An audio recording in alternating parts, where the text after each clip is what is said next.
ফরজ গোসলের সঠিক নিয়ম জানতে চাই।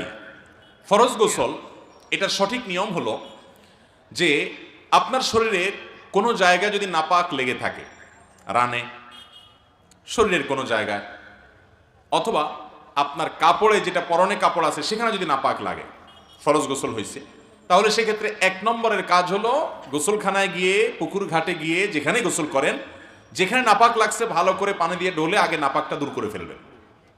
লুঙ্গিতে লেগে আছে, কাপড় লেগে আছে, তাহলে লুঙ্গির যেই জায়গাটা লেগে আছে ওই জায়গাটা আগে ধুয়ে পরিষ্কার করবেন। এটা হলো প্রথম কাজ ফরজ গোসলের।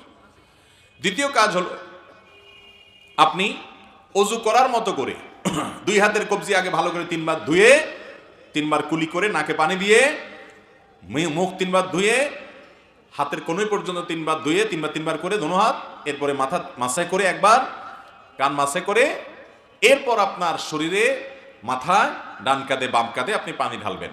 আর যদি পুকুর হয় তাহলে সেক্ষেত্রে ডুব দিবেন, কিন্তু প্রথমে আগে অজু করে নেবেন। অজুর মধ্যে শুধু পাওটা ধোয়া বাকি রাখবেন, বাকি সব কাজ করবেন।